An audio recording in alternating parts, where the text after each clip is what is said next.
오늘 함께 볼 하나님의 말씀은 요한복음 4장 23절에서 24절까지의 말씀입니다. 다 같이 읽겠습니다. 시작.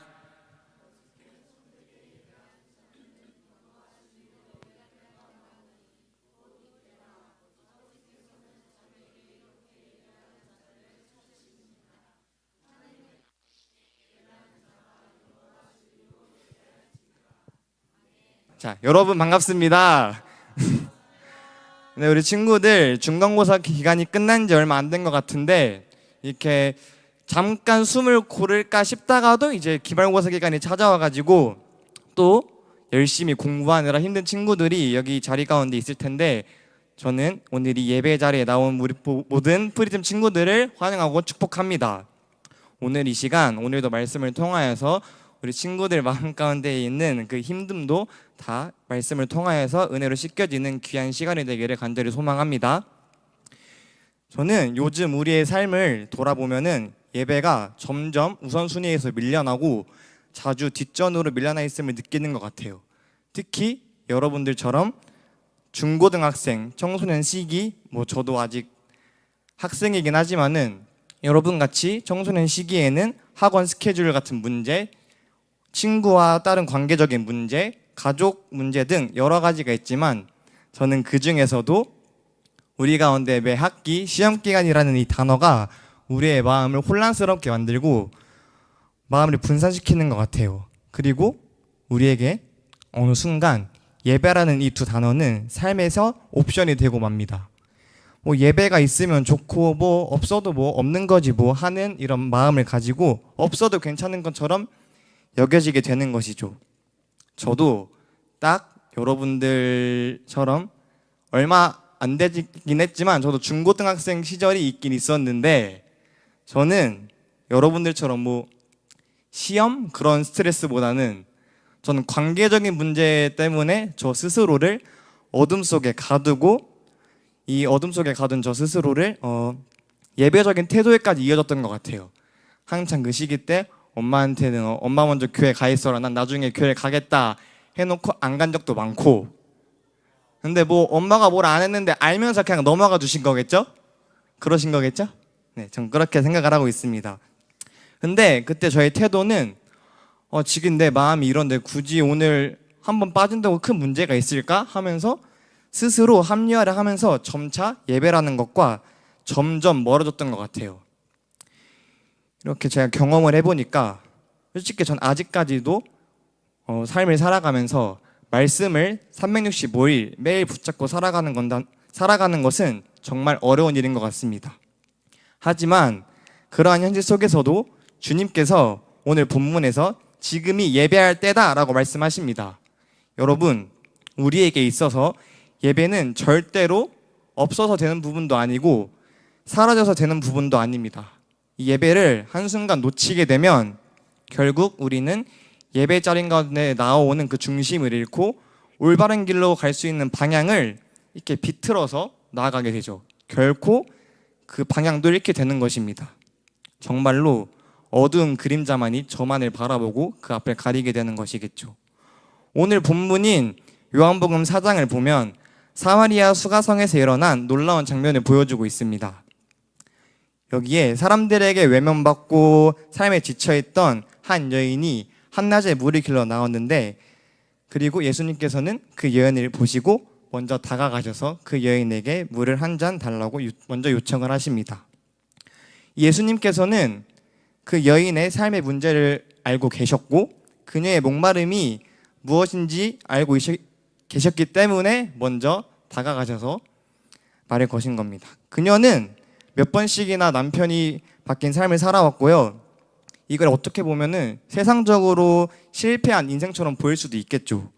그렇기 때문에 우리 예수님께서는 이 여인이 지금 겉으로 보이는 모습이 아닌 이 여인의 마음 가운데 지금 목마름이 있다는 것을 알고 계셨습니다.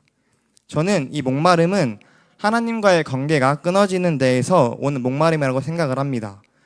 그것은 바로 예배의 단절에서 오는 공허함이기도 합니다. 하지만 예수님께서는 그녀의 과거의 문제보다 그녀의 미래와 그녀의 예배자의 정체성에 주목하셨습니다. 예수님은 말씀하십니다. 이제는 장소가 중요한 게 아니라 중심이 중요하다. 예배는 영과 진리로 드려야 한다. 여기에서 영과 진리로 예배를 하라는 말은 단순히 우리 안에 있는 오늘 예배 좀 좋았는데 이런 감정적으로 예배하라는 것도 아니고 우리가 알고 있는 그냥 지식적으로만 예배하라는 것도 아닙니다. 먼저 영으로 예배한다는 것에 대해서 말을 해주자면, 영으로 예배한다는 것은 우리의 영혼이 하나님과 연결되어 있다는 뜻이며, 성령님의 도우심으로 단순히 우리가 지금 눈앞에 보이는 것을 넘어 하나님을 향해 마음을 드린다는 뜻이죠. 한 가지 예를 들어볼까요? 우리 방금 설교 듣기 전에 준비 찬양을 했잖아요. 이 준비 찬양을 할 때 찬양 한 곡을 부르더라도 그냥 흘러가는 가사처럼 보고 그냥 부르는 것과 내가 내 마음을 다하여서 온전히 주님께 내 마음을 드리며 가사 하나하나를 곱씹으면서 묵상하며 나에게 주시는 메시지를 마음 다하여 고백하는 것은 확연한 차이가 있습니다. 그렇다면 더 나아가서 진리로 예배한다는 것은 무엇일까요? 진리로 예배한다는 것은 우리 말씀이 중심에 있으며 예수 그리스도를 통해 하나님께 나아간다는 뜻입니다. 오늘날 우리가 접하는 많은 예배는 약간 우리의 부모님들과는 확연한 차이가 있잖아요. 저희는 지금 찬양팀도 신세대적인 찬양팀이 많고 막 좋은 음악이나 좋은 분위기에서만 드리는 예배, 그리고 감동적인 그런 부분에서만 그렇게 보이는 것들에만 집중이 되는 예배를 드리는 것이 없지 않아 있다고 저는 생각을 합니다. 여러분, 이렇게 보이는 것들도 좋지만 그 안에 예수 그리스도가 없다면, 말씀 없이 우리의 감정만 남는다면 그것은 참된 예배가 아닙니다. 그렇다면 더 나아가서 참된 예배를 드리기 위하여서 우리는 어떠한 마음가짐과 자세를 가지고 나아가야 할까요? 첫 번째로 예배는 진실된 마음에서부터 시작이 됩니다. 우리 주님께서는 위선이 아니라 우리 마음 가운데 중심을 보시는 분이시기에 지금 내가 어느 상황 가운데에 놓여 있으며 어떠한 상태이든지 겸손한 마음으로 예배 자리에 나아가야 합니다. 예배는 우리가 주님께서 주시는 말씀을 통하여 은혜를 받는 시간이기도 하지만 앞서 나아가서 그보다 우리는 우리의 마음을 하나님께 드리는 시간이 더 우선시가 되어야 된다고 생각을 합니다. 오늘 예배 가운데 하나님께서 오늘 나 마음 이런데 이렇게 채워주시겠지라는 마음보다 그 전에 나는 오늘 예배 나올 때 어떤 마음가짐으로 나아왔는가, 어떤 태도로 서 있는가를 먼저 돌아보기를 원합니다. 그리고 우리는 다시금 예배의 주인공이 누구인지 다시 기억하고 돌아보기를 원합니다. 예배는 우리를 위한 것이 아니라 하나님을 위한 것입니다. 누가 이렇게 생각을 했다는 게 아니에요. 오늘 찬양을 했죠? 찬양을 하면서 오늘 찬양 약간 좀 아쉬운데? 라고 생각을 한다던가 누가 그렇게 말을 했다는 게 아니에요. 오해하지 마세요. 네. 그리고 지금 제 설교를 들으면서 누군가는 약간 별론데? 이런 생각은 주님께서 주시는 게 아니라 지극히 나 중심적인 생각입니다, 여러분. 예배는 우리가 아니라 하나님께 드리는 것입니다. 그래서 우리가 예배 자리에 나아갈 때 하나님, 오늘 예배를 통해 제가 하나님을 더 알고 사랑하기 원합니다. 이런 마음이 진짜 예배자의 마음입니다. 시편 51편 17절에는 이렇게 써있는데요. 다 같이 읽어봅시다. 시작. 아멘. 하나님은 겸손히 자신을 낮추는 예배자를 기뻐하시고 두 팔 벌려 환영하십니다. 무엇보다 우리는 주의 말씀을 따라 준비된 마음으로 나아가기를 소망합니다. 하나님의 말씀, 곧 진리가 없는 예배는 그냥 감정 소비를 끝낼 수도 있어요. 좋았어. not bad. 이렇게 끝낼 수도 있겠죠. 참된 예배는 여러분, 우리가 주어진 말씀 가운데 반응하는 예배입니다. 그러므로 우리는 예배 전에 말씀을 묵상하고 예배를 드리는 중에는 들려지는 말씀 가운데 귀를 기울이며, 예배 후에는 오늘 내게 주어진 말씀 가운데 내가 한 주를 살아가고 또 앞으로를 살아갈 때 이 말씀대로 살아가기를 결단해야 됩니다. 더 나아가서 참된 예배는 여러분 그냥 마지못해서 드리는 것이 아닙니다. 하나님께서는 오늘도 나를 만나주시고 나에게 말씀하시기 위해서, 나를 회복시키기 위해서 정말로 나를 큰 자로 사용하시겠다는 기대와 감사로 나아가는 것입니다. 예배는 막 누가 하라고 해서 강제적으로 드리는 것도 아닙니다. 예배는 여러분 어떻게 생각을 했으면 좋겠냐면은, 우리는 그리스도의 자녀이잖아요.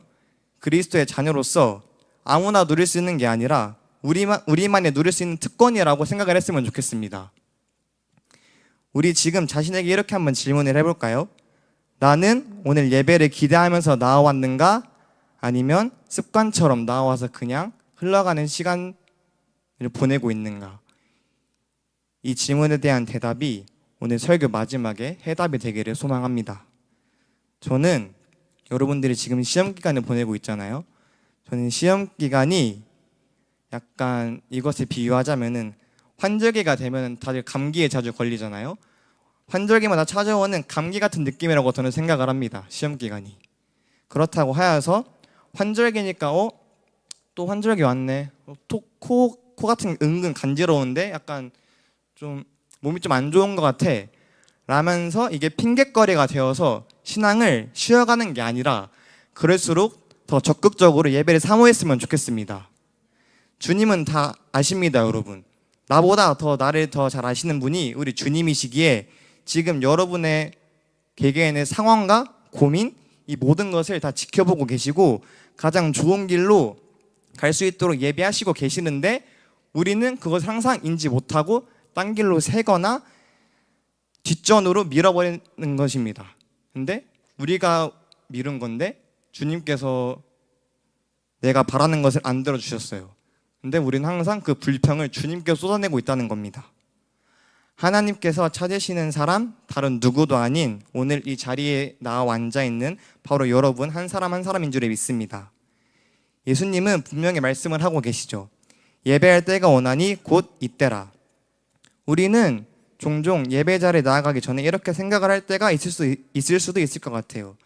아, 선생님, 나중에 시험 기간 끝나면, 대학 입시 끝나고 나면 신앙적으로 저 개인만의 여유가 생기면 열심히 나가고 안 빠질게요 라는 생각을 하고 또 실제로 말을 하고 살아가죠. 하지만 방금 말했듯이 예수님께서는 지금이 바로 그때라고 말씀을 하십니다. 여러분, 바로 지금입니다. 지금 이 순간이 우리 모두 하나님께 돌아가야 할 타이밍입니다. 지금 우선순위에서 예배가 밀려나면 결국엔 내 삶도 밀려나게 되어 있습니다. 예배가 한번 무너지면 내 삶의 중심도 당연히 흔들리게 되어 있습니다. 다들 그런 생각 한 번쯤 해봤을 것 같아요. 지금 우리가 모두가 그냥 오늘 예배 자리에 내 시간과 상황을 구별해서 나와 앉아 있는데, 막 예를 들어서 지민이가 경찬이 형이랑 나 똑같은 시간에 나와서 예배 드리고 있는데 항상 저 형은 은혜 충만하고 돌아가는 것 같은데 나는 그냥 오늘도 그냥 뭐 예배만 드리고 끝나는 것 같아. 그런 생각이 충분히 들 수도 있어요. 앞서 얘기했듯이 지금 우리의 마음가짐이 그때는 어떠했는지 다시금 점검해 보기를 원합니다. 난 정말로 내 마음 전체를 주님께 드리는 시간이었나? 이 말씀에 집중하지 않고 이따 끝나고 점심은 뭐 먹을지 다른 생각에 치우치진 않았나? 무엇보다도 우리 마음 가운데 다른 무언가가 자리 잡고 있지는 않은가 다시금 생각해 보시면 좋겠습니다. 지금 우리는 세상적인 것에 가려진 예배를 드리고 있는 것 같아요. 그래서 더욱더 회복이 필요하다고 저는 생각을 합니다. 예배는 내가 누구에게 속해 있는지를 고백하는 시간입니다. 하지만 세상은 끊임없이 우리에게 이렇게 얘기를 하죠. 야, 너 그 예배 드릴 시간에 공부 한두 문제라도 더 풀어서 좋은 대학 가야지. 예배보다 중요한 거는 성적이야. 너 그거 교회 가는 거 누가 알아줘? 이렇게 얘기할 때도 있고, 너 공부하느라 피곤한데 그 시간 동안 잠자면 좀 더 개운하지 않을까? 세상은 가치가 제일 중요해. 이 모든 소리가 우리를 흔들고 우리 가운데 있는 소중한 예배를 가리고 있습니다. 그래서 우리는 예배적인 회복이 필요합니다. 하나님을 예배함으로 내 중심을 다시 바로 세워야 합니다, 여러분. 말씀 한 구절을 더 읽어볼까요? 마태복음 6장 24절입니다. 시작.